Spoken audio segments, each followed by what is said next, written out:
Hello everybody and welcome back here to IndySportsCrew.com and Monday Night Reaction. And tonight we're reacting after a terrible beatdown the Colts took at the hands of the New England Patriots. There's no other way to really put it. They were completely outdone and outclassed on the road in New England.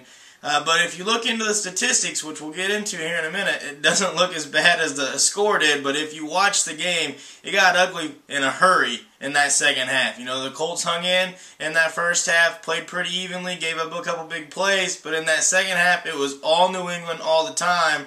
And I guess that's one of those games when you're a young team and you're trying to come together, you might have a game like this. Similar to when they went on the road at the Jets. They didn't play very well there, got handled. Same thing this week at New England. And so you have to try to come back from that, wipe the slate clean, put that out of your mind, and get ready for your next game coming up this week. But a couple of points we want to look at. You know, the Colts did get beat 59-24 at New England, which, you know, any way you want to slice it up, it's not a good game, and it's not a good performance by your team, and you were just completely outmanned in that second half. But the biggest key to the game and the biggest difference in the game was the turnovers. Colts had 4 turnovers. They gave away 3 interceptions, a fumble lost.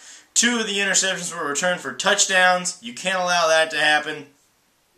Overall, it was just not the best offensive day for Andrew Luck with the 3 INTs and a fumble loss. So not his best day as a Colt, but we talked about the big plays, and that was the turnovers and the big plays were the biggest difference in the game. You have 4 turnovers, which gives New England 14 points on interception return for touchdowns, and then on the other 2 possessions, they score right after that. So, you know, they did what they're supposed to do. When the other team gives you an opportunity to score, you go score off of that turnover. And then big plays, they get the returns, they get those turnovers, and then they return a punt for a touchdown as well, Julian Edelman taking one to the house. So those are some big keys for them, and that was the difference in the game, because if you look at the overall statistics, which I'll read off to you in a second, if you look at just the statistics, it was a pretty evenly matched game. So the Colts had 448 total yards of offense, New England 446. The Colts 329 yards passing, New England 331. So only a 2-yard difference there. Rushing yards, the Colts 119 rushing yards,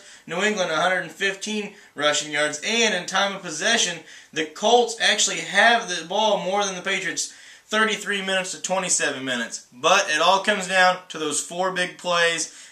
I guess you could say the 5 big plays, the 4 turnovers, and then the punt return for a touchdown. That's the 5 plays that make the difference in this game. You give the New England a short field, Tom Brady's going to take advantage of that. About 90% of the time he's going to put points on the board. So that's where you struggle. That's the difference in the game.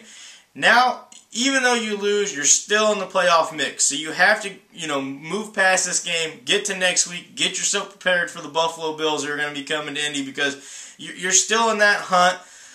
Pittsburgh, they're still fighting, they're clawing, they're scrapping. Cincinnati's now in the mix. They're 5-5, so they're only 1 game behind you in the standings. And so it's going to be a dogfight these last couple weeks of the season to see if you can get in. You got to take care of business at home, and you have to beat the teams that you're supposed to beat, like Buffalo. And the Buffalo is a team right now who, sitting with 6 losses, they're a team that's going to try to get back into this mix. And what would help them, beat a team ahead of them in the standings, which the Colts are. So anyway, a bad week for the Colts this week. You have to rebound against Buffalo. It's not a must-win. I hate that term to use it, especially when there's so many games left in the season. But this is a nice rebound chance for the Colts to get back on track, move to 7-4, and get back to their winning ways. So we'll see. But the game in New England, one you want to forget about. Thanks for coming to IndySportsCrew.com, and we'll see you again next time.